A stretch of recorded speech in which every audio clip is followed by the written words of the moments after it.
was and saying, you know what, I don't like the politics, I don't like war, I don't like the status quo, we need to shift things, and they open to new things. And here we are again in this place of being stuck, and it's time to kind of open, the gates a little bit more. Yeah. So what's one of your golden rules? Well, it's interesting because, you talk about post-Vietnam, like post-war, and, right now, and, just what I feel like, we are eventually going to be very, short amount of time, could be months, not years. We're going to be in another post-war. But right now, the war we're in is a war on truth. Whether it's yes, right, and it's a war on truth, and it's called the cleverness of perspectives and biases. And here's what we're going to present because of what we're trying to initiate, whether it's politically or socioeconomically or whatever. Or here's how we want people to respond, so we present it this way. Right now, we are living in a existential war on truth, and of course, truth's going to win, and love is the force of truth unwinding it in the world. And I think if I think into those 10 golden rules, which off the top of my head, I couldn't even tell you the 10 if I tried, but the one that really resonates the most in this moment is everything changes, but it can only change you for the better. And I just want to remind everyone on this planet that's listening to this, yes, everything is changing. Yes, we're not going to go back to the way the life used to be, and we shouldn't, because the world was, and now we need to have a more sustainable rate of things time. So that while everything changes, it only changes you for the better. It will only change the world for the better. And what's going to happen is, out of this war on truth, we're going to actually have a world that is more aligned in truth, which creates a humanity that insists that its leaders and its media outlets are aligned with that same degree of authentic truth that people are really coming to right now. So this is really what I find is really exciting. And I think that from my perspective, we can only focus on the personal, how we can become better. Because if we keep looking at the external world, we can see there's a lot getting illuminated. But for many people, they're like, oh, it's worse, it's terrible, it's so corrupt. And so that's that internal connection and perspective of, oh, I can only get better from this. That is important, so that we don't just look to the external world and say, hey, I've been meditating for 25 years. Why isn't it this positive place that I've been envisioning? Well, and, I would say that it's actually the light workers of the world who have accelerated this process. Like, if you had asked me like many weeks ago, or if many weeks ago I had asked the universe, hey, when's ascension going to happen? And I was told about a week and a half. Like, I would not expect that to be the answer. I had always thought, like, okay, I'm preparing the world for ascension. Maybe it won't happen in my lifetime.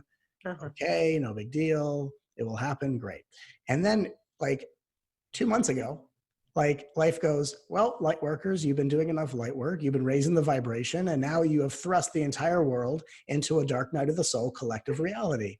So what's happening right now is we are watching a collapse of the old reality that is bringing about the heaven on earth, that while a lot of people don't see heavenly rays and hear heavenly choir singing at the moment, we are seeing a massive deconstruction. And, from the erosion of the old unsustainable ways is only going to come the renewal of the kind of world that we have all been anchoring. But I would say that what we're seeing is the positive effects of what so many light workers have been anchoring and intending for so long. We just need to give it a little time to see what's blossoming instead of focusing on what's crumbling. This is fabulous. We have to go to a quick break, but stay tuned for more with Matt Kahn here in just a few moments.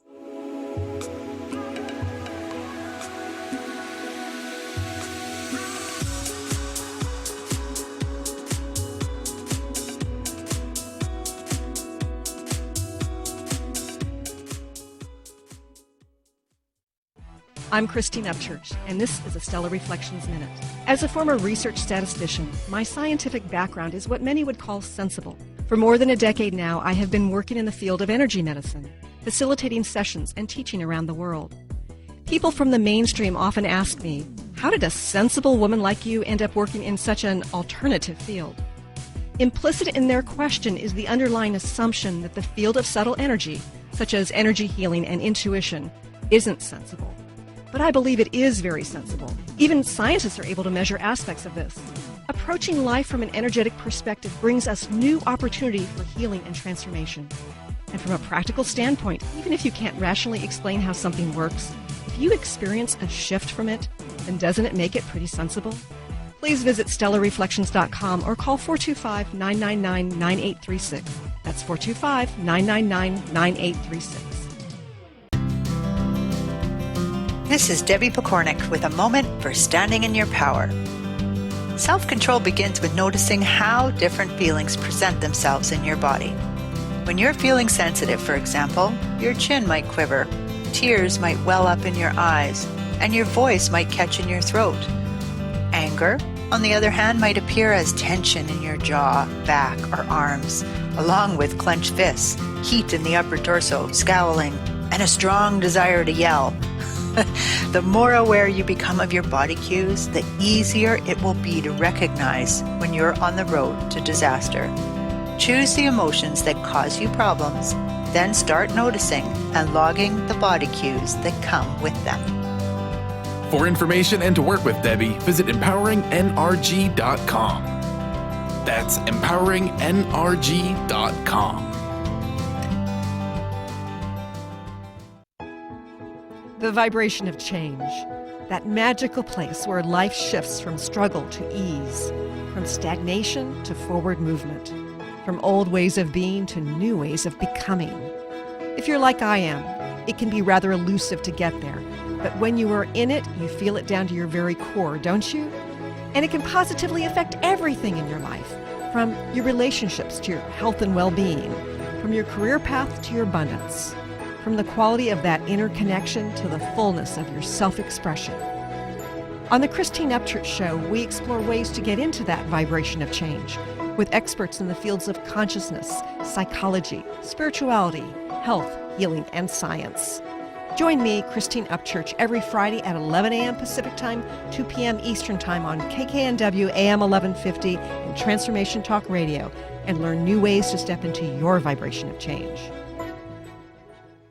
Are you meeting your sales goals? Or maybe your business plan could use a dose of the divine? Tune in to Divinely Driven Results with faith-based business coach Elise Smith on TransformationTalkRadio.com. Coach Elise Smith helps listeners get unstuck from their business plateau and become empowered through divine guidance.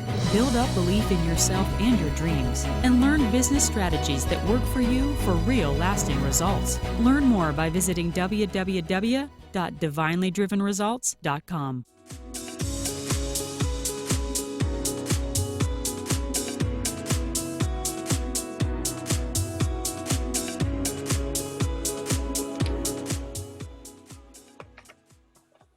Welcome back to the Christine Upchurch Show here on KKNW AM 1150 in Seattle and Transformation Talk Radio around the world.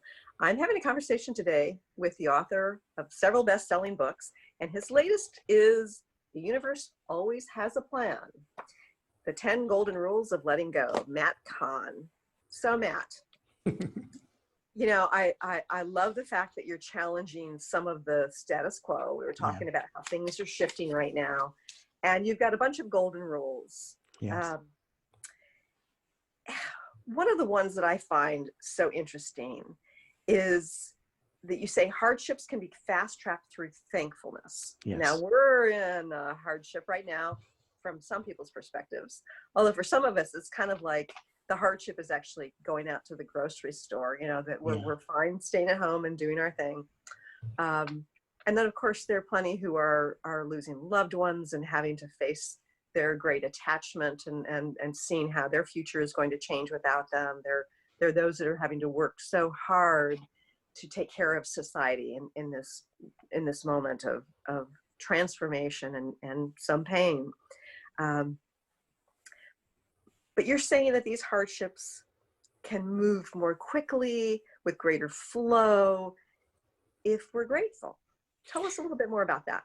Yeah, and I want to frame this as I say this with respect to people who have lost loved ones from COVID-19, those who have been diagnosed, those who have lost jobs, business owners who are no longer in business, tragically, including, people who are waiting hours in lines at food banks and coming back with no food for their families, which is, so I want to frame this with respect to every human experience, that when we say hardships can be fast tracked through thankfulness, what we're actually understanding is that the default setting of the human consciousness is that I am only trained to be grateful when bigger or better things or different things come into my reality. And if it's something that's there all the time, I don't treat it as something with greater value. I just treat it as that same old thing, right? Relationships, people relate to their partners, that same old person, this same old car, this same old circumstance. If you've slowed down time enough, you wake up each day the same old pandemic. And what happens is, as we shift our consciousness and we become co-creators of our reality, we realize that the more often we are grateful, now, even if you've been stripped down to bare bones, and you can list more things that you lack than what you have. Sure. By focusing on the gratefulness of what you actually have, you train your consciousness to not define through your emotional body your experiences based on how things look, but you train your consciousness to define your well-being and safety by the amount of gratefulness that you have for what you have in this moment. And then you can be someone who could be totally centered in peace, surrounded by a world that is going through a catastrophic unraveling. So we say, adversities can be fast-tracked. The first thing we fast-track is our perception of adversity. And what shifts in us is that maybe the adversities don't change tangibly, but we start seeing it as an opportunity to transform and not a punishment of any kind.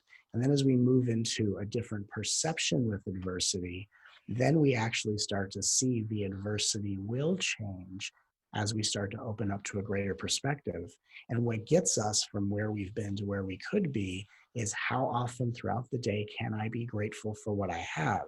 Knowing that we're so interconnected to all beings, the more amplified my gratitude practice is, the more gratitude I'm inspiring other people to have for what they have. So Right. it really is a way that we're unraveling this really interesting pattern of modern day spiritual consumerism, where even though there's people that say, I can't be happy without this partner or this house, spiritual beings are in the same thing. It's just the desires are more esoteric. And once my chakras get activated, once I ascend, once I manifest the soulmate, all these things. But it's the same play, no matter whether it's spiritual or not.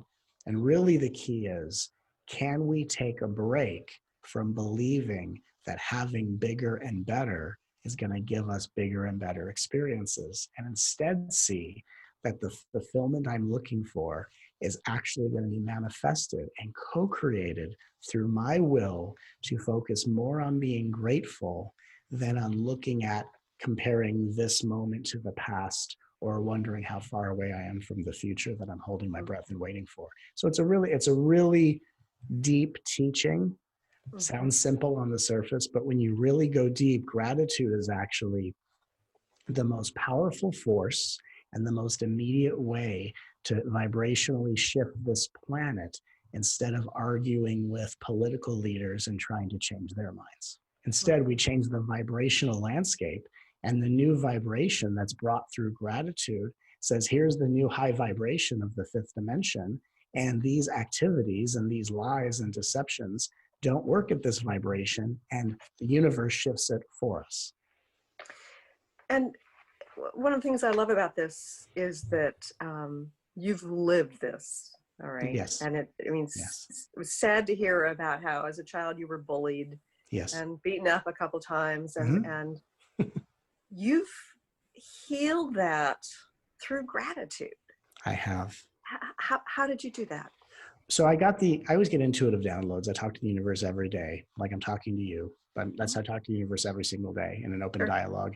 And, I had this inspiration come to me one day, and it was a question that said, what if you were grateful for everything in your life? And of course, the first part of it was, I'm grateful for my face. I'm grateful for my toes, and I'm grateful for my mac and cheese or whatever I was eating, and grateful for my apartment. And then as it went deeper, the question was, can you be grateful for the worst things that ever happened to you? And for me, I just wanted to try it. And I thought, I just started listing things in my mind, things that had happened to me. And I said, so and so, thank you for this gift. And I realized that what we hold in our bodies is cellular traumas. And again, of course, at a certain point of our life, we're going to carry around traumas of who did what to us, because Right. that's the trauma and shock of deception, betrayal, abuse. Mhm. And when we get to a certain level of awareness, and again, we have to get there by respecting the healing of trauma, and we can't try to be where we're not, because then we Right. judge ourselves and it's a little dogmatic. But when we can get to a place of saying, wow, I didn't appreciate what happened to me, but I can't argue with the fact that here I am years later, a better version of myself than I was if I really look at all the ways in which I've changed.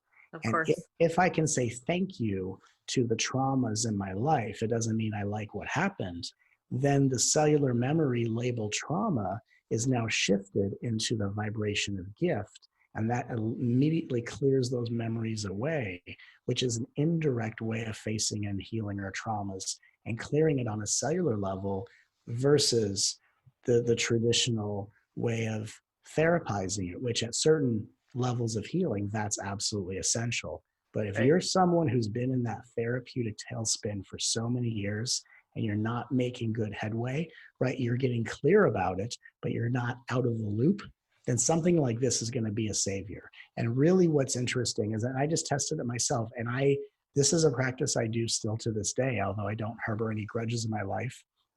But I literally look at everything as, what is the gift this is bringing me? What is the gift of opportunity? What is the gift of choice this is bringing me? How is this making me to a better person? Even if it's someone who's having a bad day, thank you for the chance to participate and bless you and be a part of your transformation. Even if someone does something that I might think on a moralistic level is appalling, thank you for reminding me how deeply aligned I am with my values, and may you be returned to the light as well. So at a certain point, love is so powerful, gratitude is so powerful, it will change the way you think, it will change the way you relate with life, it will make other people around you who don't see it this way think you're crazy. Yeah. However, you will start seeing life from a rather transformed, expanded and transcendental point of view. And it all comes down to, you don't have to like what happened, but can you find the gift that it gave you? Yeah. And if we do get triggered, I mean, you're at a very advanced place where Yeah. you can bless the Yeah, person who's cutting you off in traffic. sure. But if we get triggered, it also illuminates something for us that needs to be, faced, or have some awareness, have some Sure. compassion towards, and that in and of itself is a gift. Well, even when you get triggered, to say to yourself, hey, thank you for triggering an emotion that you didn't create, but just reminded me was always within me. Thank you for giving me an opportunity to have an even more intimate relationship with a feeling that is so uncomfortable. Because if I'm going to have a better relationship with an uncomfortable feeling, that just tells me how much I'm about to transform and heal in myself. Thank you for the opportunity to help make difficult emotions easier for the world to feel by how much more openly I surrender into feeling it. So even when you're triggered, it's not a matter of I failed on the scorecard of my spiritual daily evolution. It's, wow, thank you for triggering me, even if it's simply saying, thank you for triggering me, so I learn not to judge myself for being triggered and can accept my humanness equal to the divinity that I spend so much time chasing after. Amen to that. Yeah, it's powerful. And, I think that there are a lot of people out there who think that the things that manifest in their lives can be punishment or can be evidence of the wrong vibration. What do you Yeah. say about that? It's a way we can look at things, but it certainly isn't true, because, it's amazing how people who are so set and gung-ho on wanting to manifest certain things by any means necessary are willing to believe things that aren't true and are very superstitious, just because, well, if it happens to be true, then it will give me a little bit of an evolutionary edge. right? The idea that someone manifested an illness because of a vibration, and if we take this conversation quickly in a radical direction, and I've had conversations with this, and I said, so, hey, how about the people who are starving in a third world country? Their eyes are glowing with pure light. They seem pretty happy. What about that vibration? And people don't want to have that kind of conversation because the superstitious concept can't go across the board. It doesn't really jive. There's a very interesting phenomenon in the self-help genre, in the spiritual genre, that says, if I can oversimplify it, then it will make sense. But just because it makes sense doesn't mean it's true. And so the idea that everything is vibration simply determines your level of resilience. So for example, if you fall down, high vibration means I get myself up, I dust myself off, and I keep going, and I don't make a conclusion about that experience. I bless whoever was a part of the experience, and this is not going to be a negative story that I repeat to 10,000 people today when they ask me how I'm doing. And if you're in a low vibration, you get pushed to the ground, you stay on the floor. Why did I manifest it? Who did I upset? Was this because I put little Susie off the tricycle when I was 5 years old, and God is being a dogmatic, vindictive narcissist? And then I pick myself up, and every time I talk on the phone, you wouldn't believe it, blah, blah, blah happened. And we start cycling in that negative victimhood trajectory. So really, or the self-judgment of, sure, I created the wrong vibration that attracted my falling down. Why did I do that? That spiritual ego that likes to keep us down. Oh, well, it likes to control things. It likes to understand things. It likes to think that it is the reason why everything happens. And it's the part of us that says, I'm willing to believe in imaginary forms of punishment, because at least with enough punishment, life will switch to the other side of reward. But so there's this interesting little secondary game. But when we really wake up, what we find is that life is of infinite reward with no punishment. Punishment is just how the ego perceives a depth of change it wasn't prepared for. But the irony is that the ego is never ready to change. So everything that isn't what it wants is a punishment. And only what it wants, which is like, what, 3 things in any given moment, is a reward. So it's a very small lens of perspective. So when we talk about vibration is simply, how do you cope with stress? How often do you anchor peace? How likely are you to be grateful? How graceful are you when things don't go your way? And are you able to simply respond with the poise and the alignment of your soul? Or are you still looking for more things to seek and more things to fight? And so when we raise our vibration so we can become the most resilient expressions of ourselves. And from that perspective, we go, everything always changes, but I now can feel in my bones, it only changes me for the better. And I'm willing to change and feel worthy of change instead of chasing or running away from the change that is really seeking me. So resiliency is one of those things that shows that we've done a lot of inner work. Yes. And it seems like we're being kind of forced to either be resilient or, scream out, because we don't have the control. But because so much control has been taken away from us, the control that we thought we had, it's been illuminated that we don't. It's sink or swim time, isn't it? It really is. I remember, it reminds me of a story or a memory of, I was walking down the street with a friend of mine just after lunch, and there was a homeless gentleman on the street, and he was kind of screaming out. And my friend says, what is that? And she was expecting me to give some spiritual answer. And I said, oh, that is a soul cultivating the attribute of resilience. She goes, what do you mean? I said, he's screaming out. He is releasing his inner repression. Anger is how we scream out to remember how free and indestructible we truly are. And so when people are screaming out, it's almost like resilience is being remembered. And then in the aftermath, as we start to become aware of resilience, we don't need to harbor things in our body. We don't need to suppress things in our emotions. And we can actually just be resilience in form, but adversity is there to trigger either anger or sadness. Mhm. And through this transformational process of becoming unhinged and bringing ourselves out of hiding, we actually discover how strong and indestructible and resilient we truly are. So when people right now are angry, I would never want them to not be angry. I always suggest, especially in my book, here are positive, constructive ways to express your anger. So not to hurt or harm yourself or anyone else, but truly it's the facing of anger and the releasing of repression that allows us to find out the resilience we've always had within us. Yeah. And you talk about the release of anger. The other thing that I'm seeing, feeling, both individually and collectively, is the grief that Yes. is there. And I've been sensing the collective grief for years now, and it's felt Yes. like it's just dying to be released, to be faced, to and to be let go of, in order for us to sort of connect more fully with our heart and the collective heart. And it seems like our current situation, with people dying, with life not being as we thought it should be or would be, Right. that we're having to let go and face the sadness.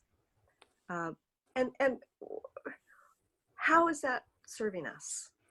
It's serving us because we have to mourn the loss of an old world that will never be the way it was again in order for a new world that will be beyond anything we can imagine to emerge.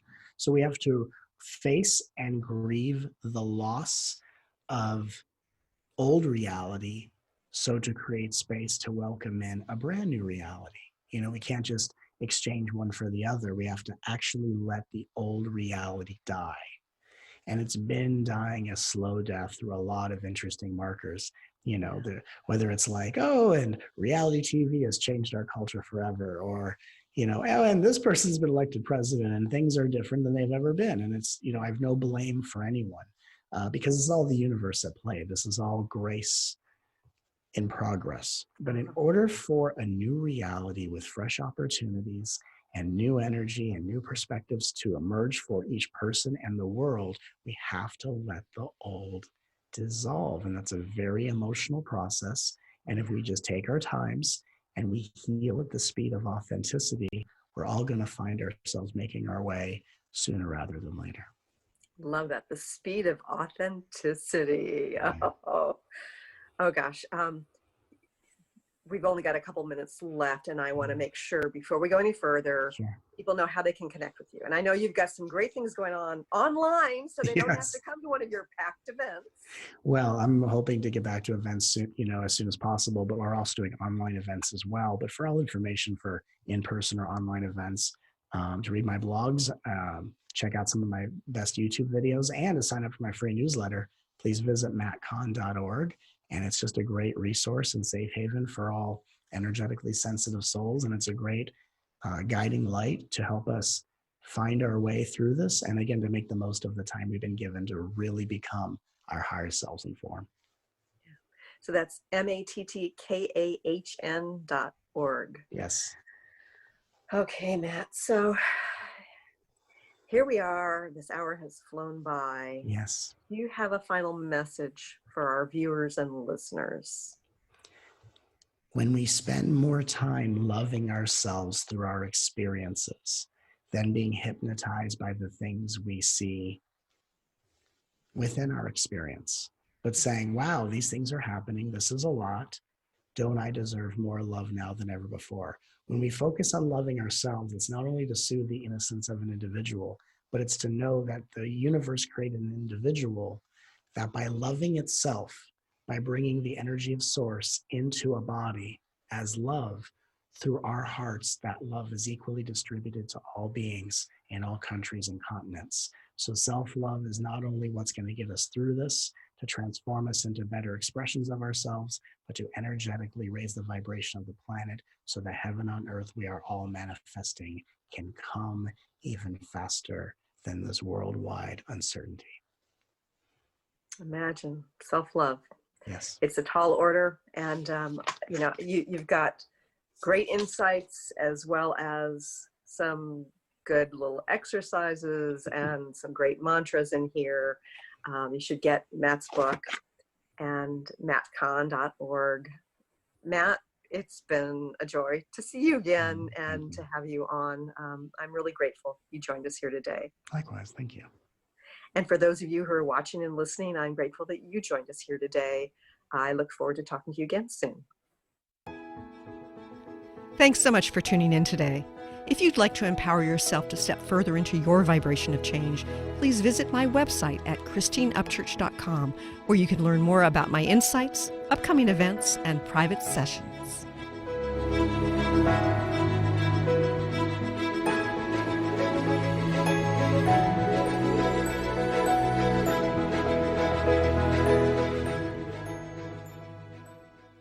The views expressed on this